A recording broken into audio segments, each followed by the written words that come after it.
Cordial saludo, como estudiante de Administración y Seguridad de Salud en el Trabajo de la Corporación Universitaria Minuto de Dios, cuarto semestre, asignatura de riesgos biológicos, en NRC 5442, mis compañeros Andrés Arango, Carlos Díaz, Maida Maldonado, Marix Hernández, quien les habla, Yadira Rojas. Venimos a hablarles en este momento de los agentes biológicos en laboratorio clínico. En la descripción del contexto laboral, en un laboratorio clínico no es el lugar donde se estudian muestras biológicas. En este caso, solo muestras humanas que permiten hacer una investigación para diagnosticar y prevenir y controlar un número de patologías. También encontramos en el área del laboratorio clínico química sanguínea, hematología, hemoclasificación de cuadro hemático, bioquímica clínica, microbiología, que es los coprológicos como parcial de orina, frotis de faringe, frotis vaginal, análisis de esputo, análisis de biopsia, área de preparación de medios de cultivo y áreas de esterilización. Podemos decir que química sanguínea es la que mide los niveles de ciertas sustancias en la sangre acerca del metabolismo en el cuerpo humano y el funcionamiento de ciertos órganos. La hematología, el estudio de diagnóstico, de tratamiento y prevención de enfermedades de la sangre, de los órganos participantes en dichas enfermedades como la médula ósea, el vaso o los ganglios. La bioquímica clínica, dedicada al estudio in vitro de propiedades bioquímicas con el propósito de suministrar información para prevenir, diagnosticar y pronosticar tratamientos de enfermedades. La microbiología es el estudio de organismos que son solo visibles a través de un microscópico, como su palabra le indica. Análisis de biopsia es el análisis de muestras de un tejido retirado de una lesión patológica sospechosa. Áreas de esterilización, proceso que permite eliminar la carga microbiana, patógena y no patógena, incluyendo esporas del instrumental médico o medio cultivo. También encontramos las medidas de reducción del riesgo biológico, cuando hay un riesgo para la salud de agentes biológicos. También hay que minimizar el riesgo a la mínima expresión para los trabajadores, aplicando medidas de reducción del mismo de acuerdo a cada uno de los cargos establecidos, los cuales son bacteriólogos o bacteriólogas. Establecen procedimientos de trabajo de medidas técnicas para las medidas de agentes biológicos, cabinas de seguridad biológica, extracción y localización de residuos peligrosos, reducir al mínimo posible el número de trabajadores expuestos, auxiliares de laboratorio al momento de la recolección de las muestras, portar los EPPs de manera correcta, como los guantes de neopreno, uso de monogafas, recubrimiento de laterales, mascarilla, delantal, método de desinfección de las superficies de trabajo, de los materiales de trabajo, método de eficacia de los procedimientos de las tomas de muestra para evitar el contagio de residuos biológicos, esterilización de todo el material que se utiliza en el laboratorio, clasificación de las muestras de tejidos, etiquetado de cultivos y reactivos y las soluciones pertinentes, capacitación constante en el manejo de productos cortopulsantes, el personal de aseo, utilizar medidas de higiene que eviten la disminución del agente biológico fuera del lugar de trabajo, limpieza y desinfección de todas las áreas del laboratorio con hipoclorito de sodio, preferiblemente usar solamente material de limpieza de una sola vez, de objetos deben estar esterilizados para los diferentes usos, capacitación de manejos de residuos peligrosos y disposición final de los mismos, manejo correcto de los EPPs, como son monogafas, mascarillas, guantes de caucho, botas impermeables de caucho, delantal, y en este contexto encontramos áreas críticas y riesgosas, que se considera como áreas críticas y de alto riesgo, aquellas donde haya contacto directo con sangre o con otros fluidos corporales como heces, orina, plasma, saliva, entre otros. Dentro de las áreas establecidas se proceden las muestras. Se considera el momento donde se produce el análisis de las muestras de sustancias críticas, ya que en el área, en el ambiente que se proliferan virus, bacterias y elementos patógenos. Los mesones y bandejas instrumental que se utilizan. También podemos decir que la actividad más crítica y riesgosa para nosotros consideramos que es la toma de muestra y procedimientos de los mismos. En el momento de realizar la toma de muestras podemos existir riesgo potencial como accidente biológico por pinchazos de agujas, al no lavarse las manos al cambio de paciente, al no tener un uso de limpieza adecuado, que el personal del laboratorio tenga una mayor exposición de contaminación. También identificamos el riesgo que puede suceder, entonces adquirir una transmisión por contacto directo o indirecto con fluidos procedentes del enfermo, accidentes con cortopulsantes, salpicaduras de sangre o otros fluidos contaminados por agitación de tubos de ensayo, apertura brusca de recipientes o uso de los mismos, uso adecuado de centrifugación de manera incorrecta, ruptura de un tubo, contaminación ambiental, ingestación accidental por pipeta irregular, inhalación de aerosoles. También en este podemos decir que cómo puede suceder. Entonces puede suceder por aspiración oral continuo de ensayo o pipeta como agente generador de bioaerosoles, mala manipulación de los residuos peligrosos y desechos contaminados, por vía digestiva, vía santiga, piel o mucosa, falta de uso de PP, derrames de sustancias con residuos peligrosos contaminados y accidentes por punción. También encontramos fluidos de precaución universal. Estos fluidos son la sangre, el semen, la secreción vaginal, leche materna, líquidos cefalorraquídeo, líquido senovial, líquido pleural, líquido amniótico, líquido peritoneal, líquido pericárdico y cualquier otro contaminado con sangre, heces, orinas o secreciones nasales, esputo, vómito y saliva. También en este contexto identificamos los tipos de agentes biológicos. Encontramos las bacterias, que en estos decimos que encontramos algunos nombres específicos de los cuales podemos decir el nombre, los Clostridium tetani, la vía de ingreso de este es parenteral, mucosa, la enfermedad se llama tétanos y los síntomas son afectación al sistema nervioso, como rigidez muscular, bloqueo de las señales nerviosas, casos extremos, fracturas, médula y columna. También encontramos la salmonela, la vía de ingreso es digestiva, fecal oral, el nombre de la enfermedad es salmonela, salmoneliosis, los síntomas, náuseas, vómito, calambres abdominales, cefalea y diarrea. También encontramos la Mycobacterium tuberculosis, es la ingesta se da por vía respiratoria, inhalación de vías aéreas y boca. La enfermedad se llama tuberculosis.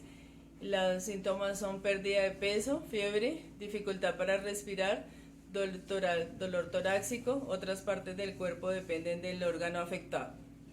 También se encuentra Carinibacterium dipterium, se da por vía respiratoria, es la difteria como enfermedad. Los síntomas son fiebre, faringitis, laringitis, rinitis, infección cutánea. También tenemos la Escherichia coli, se da por vía digestiva, fecal oral. La enfermedad se llama infección de vías urinarias. Los síntomas son fiebre, ardor al orinar y malestar en general. También con esto le damos paso a mi compañero para que nos siga explicando pues los diferentes tipos de agentes biológicos. Gracias. Muchas gracias, Hilda. Bueno, continuamos con virus. Tenemos los más comunes, el síndrome respiratorio agudo severo, cuya sigla es SARS. Su vía de ingreso sería respiratorio y digestivo. Es una enfermedad denominada nuevo coronavirus. La sintomatología sería cuadros febriles, tos, dolor muscular, en fin, malestar general. Tenemos el adenovirus. Su vía de ingreso nuevamente es respiratoria y digestiva de la enfermedad, igual a su nombre científico, sería el adenovirus.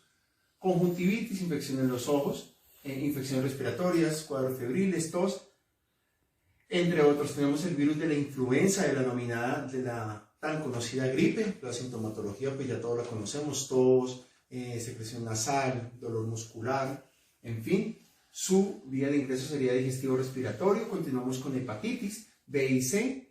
Su vía de ingreso sería parenteral o digestiva, y su sintomatología sería fiebre, pérdida de apetito, dolor abdominal. Seguimos con la hepatitis A. Las vías de ingreso serían igual a las anteriores, pero le sumaríamos la dérmica. Y también son muy similares las sintomatologías. Acá le sumaríamos la ictericia, que es esta tonalidad amarilla en ojos y piel. Y cerramos estos virus más comunes con el virus de inmunodeficiencia humano. Tenemos la enfermedad del VIH, su contagio parenteral, ya sabemos, accidentes biológicos, sexuales, en fin, todo lo que tenga que ver con contaminación por la sangre. Y entre la sintomatología encontramos dolor de cabeza, denominado cefalea, fiebre, ganglios linfáticos inflamados, diarrea, en fin. Tengo unos conceptos que a lo largo de las clases he ido anotando, de las tutorías, muy importantes como para seguir contextualizando un poquito estos agentes biológicos. El virus es tan pequeño que estamos hablando de su medición en nanómetros. Maneja una espícula que es con la cual se pega a las células, por eso es tan agresivo. Lo estamos viviendo ahorita con el coronavirus. Tenemos las formas, varían, poliedros, esféricas, helicoidales o complejas. En su cabeza, denominada cápside, tienen el material ARN o ADN y enzimas para entrar o salir de las células. Dichas enzimas facilitan el ingreso y el egreso de las células. Tenemos los virus lisogenéticos, son aquellos que entran a la célula y salen y la dejan con cierta funcionalidad. Y los líticos, que por completo destruyen, matan la célula cuando sale. Continuamos con parásitos. Los parásitos más comunes tenemos Ancylostoma duodenale. Su vía de ingreso es dérmica y la enfermedad es anquilostomatosis. Cuadro febril, diarrea, fatiga, su sintomatología. Enterovirus verbicularis. Su vía de ingreso es digestivo oral y la enfermedad oxuriasis, dificultad para dormir, rasquiña, picazón. Y cerramos estos parásitos más comunes con trichuria. Su vía de ingreso es digestiva y la enfermedad, muy parecido su nombre al nombre científico del parásito, trichuriasis, dolor abdominal, anemia y desnutrición. De los parásitos como tal podríamos clasificarlos en dos: los ectoparásitos, como ya sabemos o recordemos, los parásitos necesitan un huésped. Entonces los ectoparásitos están fuera de dicho huésped, por ejemplo las moscas, los piojos, en fin, y los helmintos, que son los que están dentro del huésped. Continuamos con protozoarios. Diferenciarlos de los parásitos. Protozoarios es un agente biológico diferente. Encontramos la Giardia lamblia, cuya vía de ingreso, la gran mayoría es digestivo, fecal oral. La enfermedad de esta Giardia lamblia sería la giardiosis, náuseas, episodios de diarrea, pérdida de peso. Continuamos con otro protozoario, Cryptosporidium, que genera su enfermedad criptosporidiosis, diarrea, dolor abdominal, entre otros. Continuamos con Cyclospora cayetanensis, Su vía de ingreso, como lo he dicho y he repetido, es el digestivo, y la enfermedad sería ciclosporiasis. Su sintomatología: diarrea, fiebre, dolor abdominal, entre otros. Seguimos con entamoeba histolítica, nuevamente digestivo y parenteral. Acá le sumaríamos esta vía de ingreso, y la denominada y conocida también amebiasis, sintomatología: diarrea, cólicos abdominales, una sintomatología bien digestiva. Y el Toxoplasma gondii, que su vía de ingreso sería oral, y la enfermedad sería la toxoplasmosis, inflamación de los ganglios, sería la principal sintomatología de los protozoarios. Podemos hablar de que son animales muy antiguos y muy diminutos. Se facilita su propagación o estadía en los lugares húmedos, sea de agua dulce o agua salada, ríos, lagunas. Por eso ese riego de cultivos es muy delicado y hay mucho contagio. La amebiasis ahí es un factor muy común en estos tipos de actividades. Su movilidad también es muy interesante. Tenemos los flagelados, que se mueven a través de flagelos, los ciliados por cilios, que son pues pelos muy cortos. Tenemos los rizópodos, que su forma o su membrana genera o crea, se modifica, simulando extremidades denominadas pseudópodos para movilizarse, y los esporozoarios, que son los que no tienen locomoción, pero generan esporas. Es como su manera de estar vigentes, por así decirlo. Seguimos y cerrando estos agentes biológicos, los 5 que conocemos, con los hongos. Tenemos la Candida albicans, su vía de ingreso dérmica, las mucosas o parenteral. Son enfermedades fúngicas, generalmente en la piel. Tenemos la malacesia furfur, tenemos la aspergillus, tenemos rhizopus, tenemos Trichosporum weigeli, y cerrando estos hongos, Sesodosporium. Las vías de ingreso varían como tal. Tenemos la malacesia furfur con la vía de ingreso endógena, esto quiere decir a través de escamas infectadas, y su sintomatología es muy dérmica. Entonces, cambios de tonalidades en la piel de la espalda, el pecho, en fin. Tenemos Aspergillus, tenemos que sería la vía de ingreso respiratoria, y la enfermedad sería aspergilosis pulmonar, tos con sangre, malestar general, pérdida de peso. Rhizopus sería fecal oral, su vía de ingreso, y la enfermedad sería mucormicosis, fiebre, enrojecimiento de la piel, entre otras sintomatología. Trichosporum weigeli, tenemos la enfermedad pityriasis versicolor, también es una sintomatología muy dérmica. Y cerramos hongos con Pseudosporium, cuyo sintomatología son dolores musculares, dolor en pecho, y su vía de ingreso es digestivo. De los hongos podríamos hablar un término muy importante, que es esporulación, que es que se dispersan en el ambiente.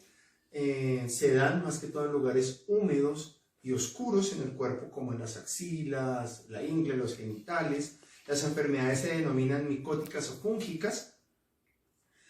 Pueden pasar a la sangre. Los hongos pueden tener, o las enfermedades pueden ser micóticas localizadas o micóticas sistémicas, que es cuando ya afectan 2 o más sistemas. Los medicamentos se denominan antifúngicos o antimicóticos y son del grupo de los azoles. Cerrando así los agentes biológicos, continuamos con la probabilidad de accidentes de trabajo en el contexto laboral que nos correspondió, en el laboratorio clínico. Hablando porcentualmente, del 100% tenemos un porcentaje del 42% en probabilidades de infectarse con muestras de agentes patógenos. pueden ocurrir procesos infecciosos, tóxicos o alérgicos. La gran mayoría, pues un estudio muy interesante del año 2011 de la Universidad Nacional considera un 98% que la causa de dichos accidentes se debe a la falta de capacitación del empleador hacia los trabajadores, la utilización inadecuada de equipos en toma o manipulación de muestras, los CPP, el uso no adecuado de los CPP o como corresponden, también es un factor muy importante. Aspiración por pipeta, autoinoculación con agujas. Aquí estamos hablando de accidentes biológicos, ¿sí? Con material cortopunzante y exposición a aerosoles en procesos o accidentes de centrifugación.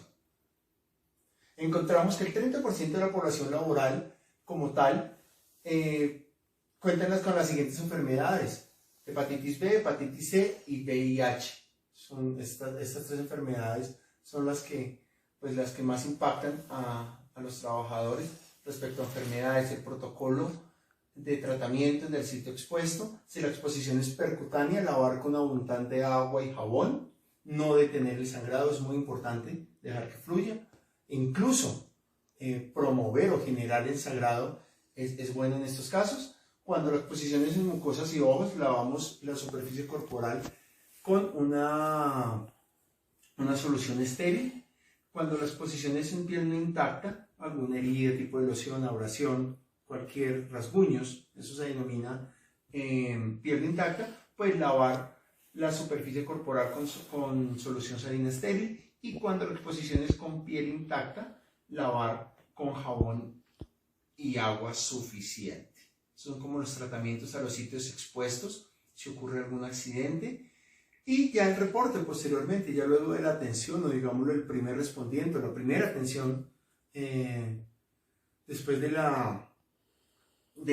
accidente, pues nos remitimos al reporte. El trabajador deberá informar a su jefe inmediato.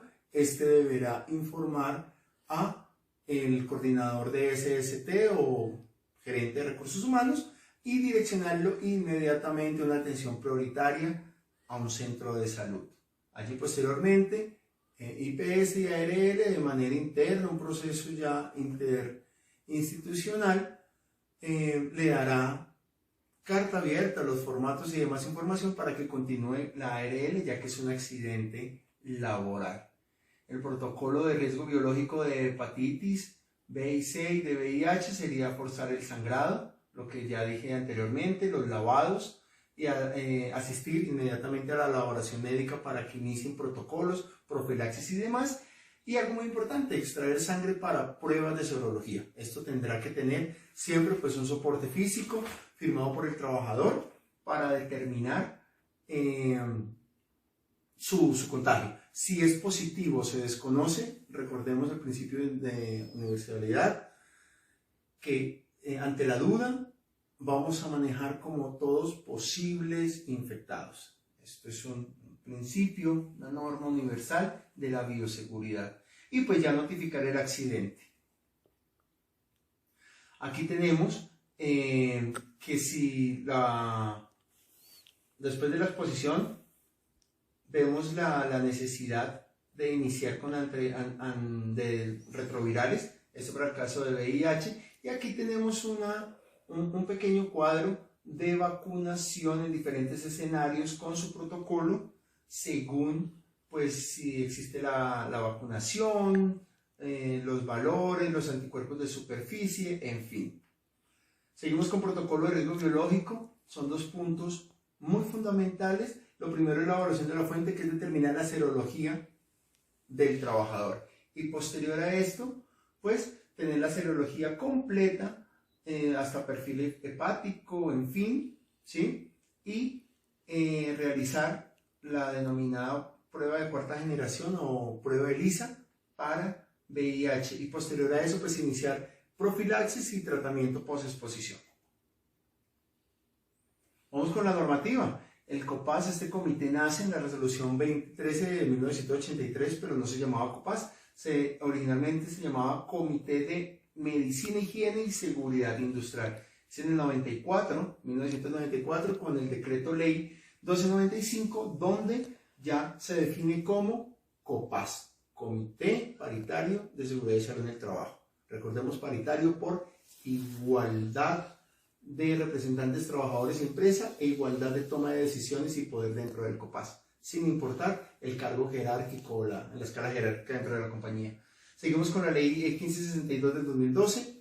Allí garantiza, y es algo muy importante para todos los trabajadores, pues trata, modifica y envuelve todo lo que tiene que ver con riesgos laborales, ARL, y el decreto 1443 del 2014, que estipula las obligaciones del empleador para con el trabajador. Seguimos así con indicadores de accidentes de trabajo. En el país ha descendido desde el 2014, pero pues vamos por más, es nuestra labor, es nuestro objetivo, aunque está en 6.15, la cifra pues no es alentadora, pues ya al año hay muchísimos accidentes que, con el autocuidado de los trabajadores, con el apoyo del Estado y con nuestra labor como profesionales, pues la idea es ir bajando estos índices. Aquí las gráficas muestran un poco más definido lo que les hablo. Estas gráficas son del Ministerio de Salud. Tenemos los indicadores en accidente biológico en Colombia, aunque vemos ciertos picos, pero pues vemos un comportamiento estable. Esto data de 1994 a 2019. Continuamos con los indicadores de enfermedades laborales en riesgo biológico. Aquí vemos un pico en el 2010, que es un factor común que también se identifica en las enfermedades laborales. Vemos un alza muy importante, un pico muy visible en el 2010. Esto se debe, recordemos, a H1N1. Esa patología pues disparó. Sería muy interesante ver años más adelante, 2019-2020, con el coronavirus, el pico que vamos a tener, como lo tuvimos aquí, por H1N1. Con esto, con esta gráfica, cierro mi presentación. Serían los indicadores de mortalidad de riesgo biológico en Colombia. Muy alentador, muy favorable. Vemos que a partir del 96, de 1996 a hoy, del 24%, vamos en un 4.57, menos del 5%, así que la gráfica pues muestra la favorabilidad de nuestra labor. Es un trabajo conjunto de los profesionales SST, empleadores y por supuesto trabajadores. Muchas gracias. Buenos días, continuamos con la explicación que venimos haciendo con mis compañeros en cuanto al laboratorio clínico. Entonces, indicadores del sistema de gestión de seguridad y salud en el trabajo, ausentismos laborales, riesgo biológico en Colombia. Acá lo importante de saber es que el género, las horas laborales, el tipo de vinculación, la causa de la incapacidad médica y el cargo que se desempeña son factores asociados a altos niveles de ausentismo de los trabajadores en el área de la salud. Almacenamiento, disposición y tratamiento de los residuos y material contaminado, entre los cuales encontramos biosanitarios, anatomopatológicos y cortopunzantes. Los biosanitarios son los elementos o instrumentos utilizados para una actividad asistencial de la cual tiene contacto con materia orgánica, sangre y fluidos corporales, entre los cuales encontramos gasas, apósitos, batas desechables, el cuerpo de las jeringas y demás material que se utiliza, el cual está contaminado con este tipo de fluidos. Los anatomopatológicos son los provenientes de los restos humanos y muestras para análisis. En ellos encontramos las muestras o los restantes para análisis incluyendo las biopsias, y también encontramos los tejidos orgánicos amputados,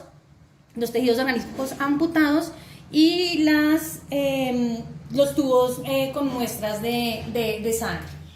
Los cortopunzantes, entonces estos son todo elemento cortante o punzante que pueda ocasionar un accidente al trabajador por medio de una lesión o una punción percutánea. Entre ellos encontramos entonces las agujas, los restos de láminas, las láminas, los tubos rotos, y todo aquel material que por sus características que esté de vidrio, de cortopunzada, causen un accidente infeccioso en el trabajador. Las características de los recipientes. Entonces, entre las características de los recipientes donde van estos residuos está que debe ser de tipo tapa pedal, que debe tener un material plástico rígido, que debe ser liviano y resistente a los golpes, ¿sí? Que debe contener asas para su fácil manipulación, y algo muy importante es que estos recipientes deben estar rotulados con el nombre del área al que pertenecen, con el residuo que lleva dentro y con los símbolos internacionales. Las características de las bolsas donde van estos residuos. Entonces, la resistencia debe soportar la tensión ejercida de estos residuos. Su peso no debe ser mayor a 8 kilogramos.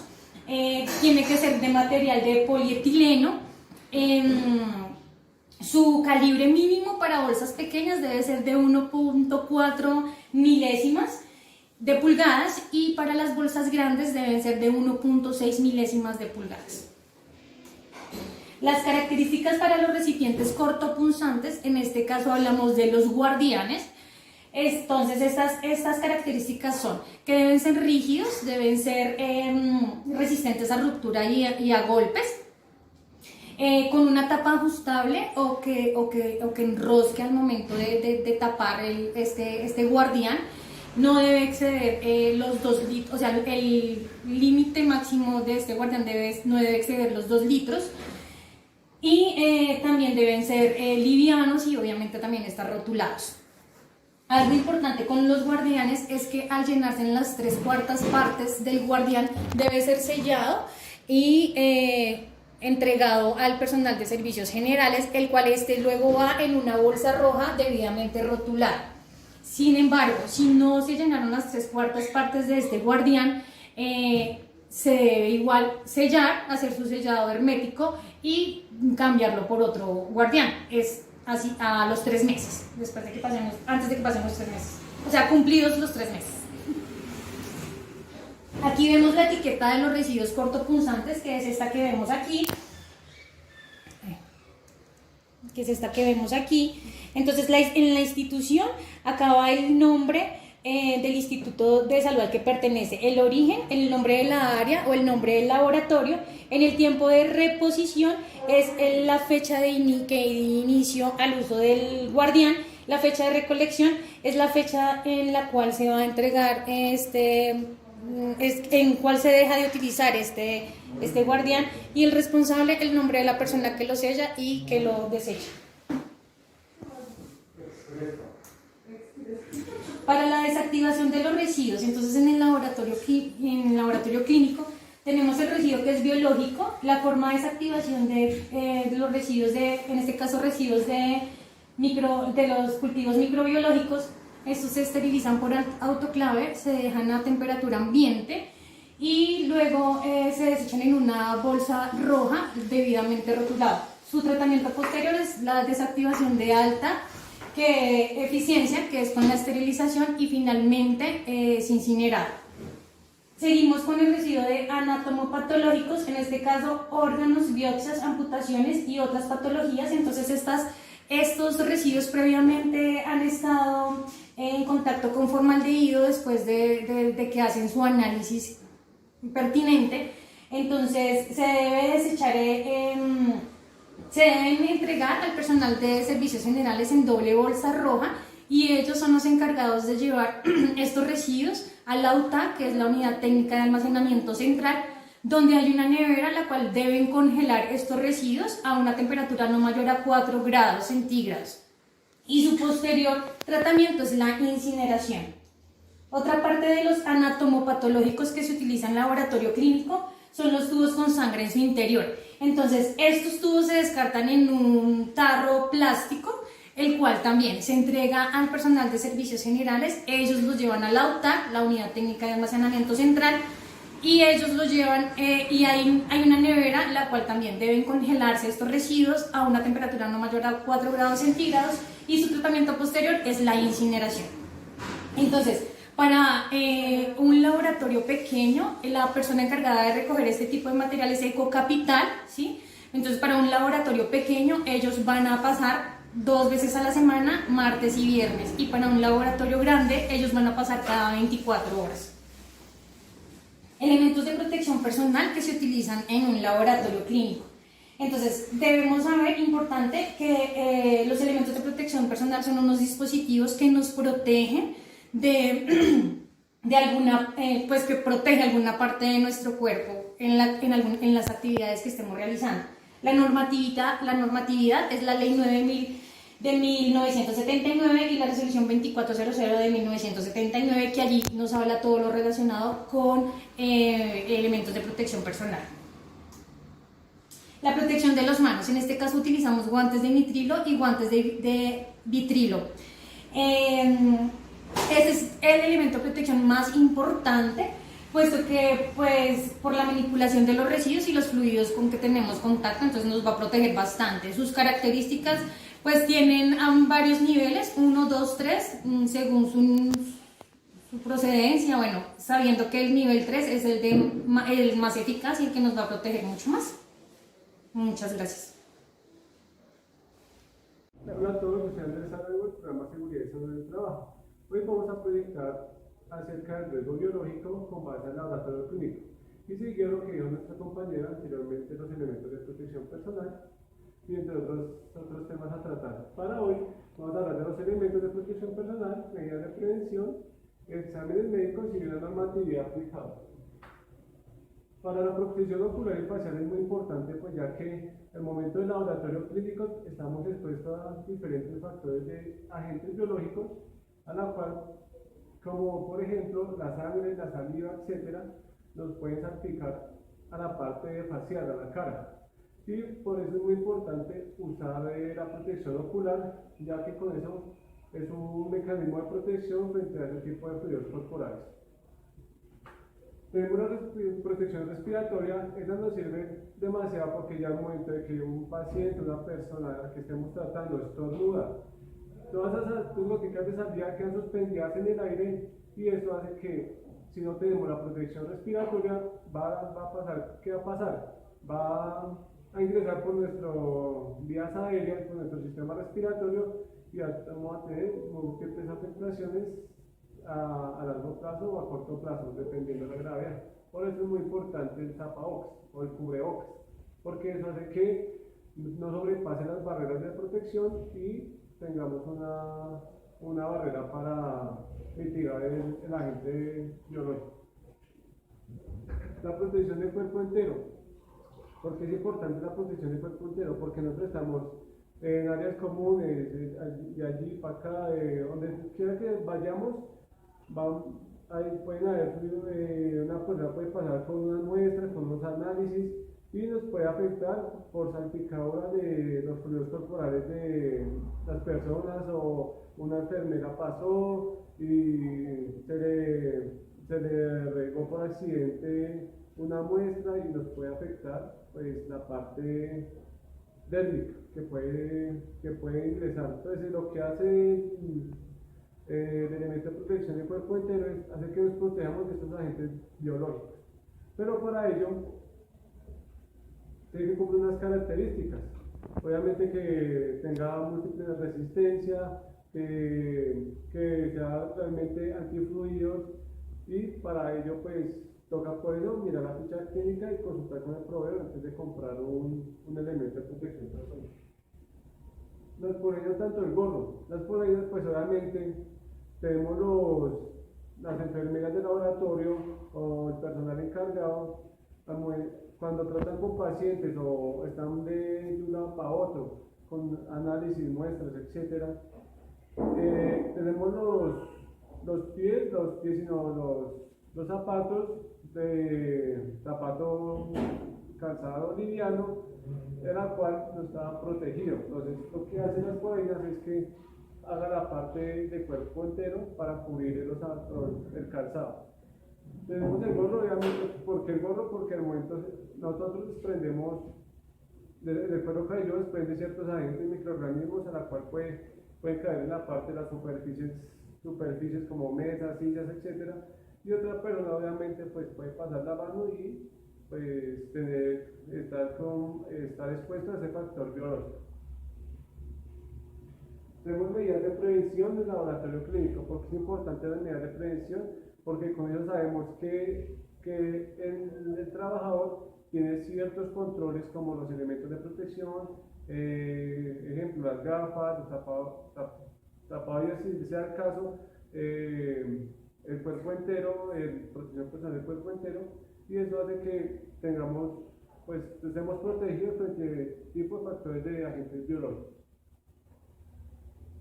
Medidas de prevención del individuo. Eso así, haciendo énfasis a lo que he dicho anterior, hay que mirar la matriz de riesgo, a la cual pues, se enfoca uno en la GTC 45 del 2012, a lo cual debemos mirar qué es la parte del individuo, qué controles tiene para mitigar o reducir el riesgo biológico. Por ejemplo, las gafas de seguridad, tener la cofia, las polainas, el traje de cuerpo entero. Eso hace que tengamos leve control frente al trabajador. Medidas de presión en el medio. ¿Por qué es importante eso? Porque igualmente, como tanto trabajadores en el medio, tenemos que tener ciertos controles. Por ejemplo, las vacunas. Es importante que todos los del personal de la salud, en especial los que estamos trabajando en laboratorios, tengamos las vacunas, porque ya que si entra un fluido corporal o un agente biológico a nuestros organismos, pues realmente la vacuna lo que va a hacer es contrarrestar ese virus o lo que está ingresando al organismo, y eso hace que mitigue el riesgo. Recepción de manipulación de mercancía. Es importante esta parte porque realmente desde ahí es donde empieza nuestro protocolo de bioseguridad, a la cual debemos especificar, revisar y la recepción de mercancía, ya que contamos con varios instrumentos como herramientas cortopulsantes, para muestras de análisis, como por decirlo así, como una espátula pequeña para las muestras y transporte del mismo. El cumplimiento de las normas es de gran claridad, porque ya con eso se rige uno a que se están cumpliendo todas las normas por ejemplo, así como ahorita lo del COVID, las normas de bioseguridad, y eso hace que tengamos todas reglas, caso de que nos vengan a visitar, una inspección, etcétera, una auditoría, pues tenemos cómo soportar y tenemos con criterio y argumento que estamos cumpliendo con dichas normas. La señalización es importante en este concepto porque si hablamos del contexto laboral, laboratorio clínico, una persona nueva, una persona, o sea, que sea una persona paciente, sea visitante, etcétera, ve la señalización y ya más o menos sabe, si no sabe leerla, la sabe identificar, que ahí es en esa parte está como por ejemplo la bolsa de residuos biológicos, está la parte instrumental, la sala de espera y el peligro que riesgo biológico. Prevención en la fuente. La prevención en la fuente, pues, seleccionar correctamente los equipos, si está generando algún ruido, etcétera, pues tener un mecanismo de aislamiento, seleccionar que sean pues de buena calidad, entre otras cosas, pues para poder trabajar mejor y no generar, como he dicho, accidentes. El plan de capacitación. ¿Por qué el plan de capacitación es sumamente importante en este contexto laboral del laboratorio clínico? Porque con ello sabemos qué vamos a reforzar, cuál va a ser nuestro cronograma y qué nos hace falta para identificar los peligros. Con base a eso, pues ya sabemos que podemos, digamos que falta por capacitar al personal por manejo de instrumentos. Ya sabemos que debemos poner una capacitación, manejo de instrumentos, herramientas cortopulsantes, cuáles son los factores, las consecuencias, los peligros, y de hecho ahí pues se desprende pues abarcar como todo el tema a tratar. Pues tenemos los objetivos y la temática de capacitación. Los objetivos van encaminados a que debemos garantizar la seguridad y salud del trabajo de los personal del laboratorio en el ámbito de toma de muestras, tratar con pacientes, identificación de peligros, y también también tenemos que realizar un ambiente seguro en sus puestos de trabajo. Indicadores comunes de compañeros, los indicadores nos miden el cumplimiento, cobertura, alcance de lo que realmente hemos logrado durante un periodo, dependiendo si lo miden trimestral, mensual, anual, etc. Y con eso pues sabemos que si cumplimos o no con los objetivos. No obstante a eso, pues obviamente ahí podemos sacar como un plan de mejora pues para reforzarlo al año siguiente o en ese mismo año, dependiendo cómo lo van a medir, si valga la redundancia, mensual, bimensual, trimestral, etc. La utilidad, pues tenemos que monitorear, identificar los riesgos y en las rondas de laboratorio, pues saber qué tenemos y qué no hace falta con respecto a las inspecciones. Porque es importante saber eso, porque digamos, estamos tratando con pacientes, repito, los fluidos corporales son agentes biológicos que al momento de ingresar al organismo generan grandes consecuencias a nuestra salud. Tenemos exámenes ocupacionales, los exámenes de ingreso, periódicos y egreso. Esto es muy importante en el área de la salud porque sabemos que al momento del ingreso garantizamos de que la persona entró bien, sin ninguna condición de salud, etc. Y siguiendo ciertas características. El periódico nos da a conocer una condición de salud de que el trabajador, así como entró, está perfectamente cada año. Y si realmente saca como un síntoma, depende, doy un ejemplo, como de gafas, etcétera, o de alguna consecuencia de enfermedad, pues ya sabemos dónde atacar y qué medidas de control vamos a implementar. Los de ingreso, pues obviamente nos identifican que realmente así como ingresó la persona, así debe salir de la compañía. Así pues, siguiendo la normatividad legal vigente, pues sabemos que la condición de salud de ese trabajador está perfectamente. Tenemos la normatividad vigente que la resolución 2346 de 2007 habla pues de los exámenes ocupacionales de que se deben realizar cada año de ingreso, preingreso, egreso, lo que ya mencionado anteriormente, y asimismo su custodia de las historias clínicas. Eso es realmente pues con normativa legal vigente, la confidencialidad es sumamente importante. Tenemos la 2646 del 2008, la cual habla de la prevención, identificación de peligros y que la cual nosotros podemos saber que identificar ciertos peligros de agentes biológicos, podemos tener un personal competente, personal capacitado que sabe identificar, y si no lo sabe identificar, pues realmente se debe formar para que no sea incompetente frente a su labor, sino que aprenda y sepa identificar los agentes biológicos. Gracias, esto era todo y ya.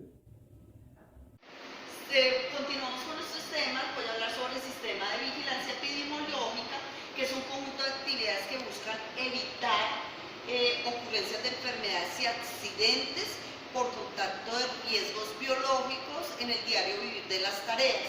El subsistema del sistema de vigilancia se compone de componentes de diagnóstico y vigilancia clínica, componentes de vigilancia y laboratorio, análisis estadístico, diagnósticos y vigilancia epidemiológica, servicios y suministro técnico material. La utilidad específica en el laboratorio clínico es facilitar la realización de investigaciones para identificar y actuar sobre daños fundamentales que puedan producir a la salud. Desarrollan las acciones necesarias para resolver los problemas que se encuentren. Fortalece la cultura de autocuidado, de bioseguridad, que es algo muy importante, y define el lineamiento de trabajo seguro, que son los protocolos. Ahora vamos a ver la importancia de la vacunación de los trabajadores. ¿Por qué es importante? Porque previene las enfermedades relacionadas con el contacto a riesgos biológicos.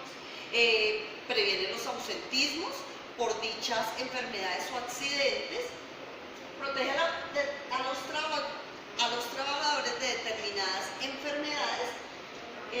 puedan afectarlos a él y a la comunidad, evitan que los trabajadores se conviertan en una fuente, que se contagien y puedan contagiar otras personas, sus familias o personas que estén en contacto, y evitan también la muerte.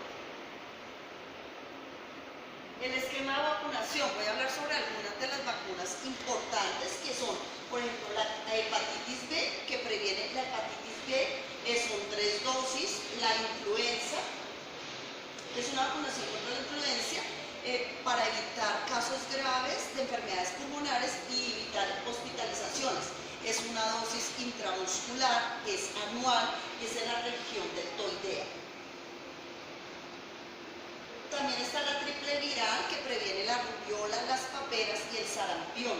Estas son 2 dosis. Si ha sido muy cerca vacunado, entonces sería una sola dosis con intervalo de 1 mes. La varicela protege contra la varicela y es 1 o 2 dosis dependiendo la exposición a la que se encuentren los trabajadores.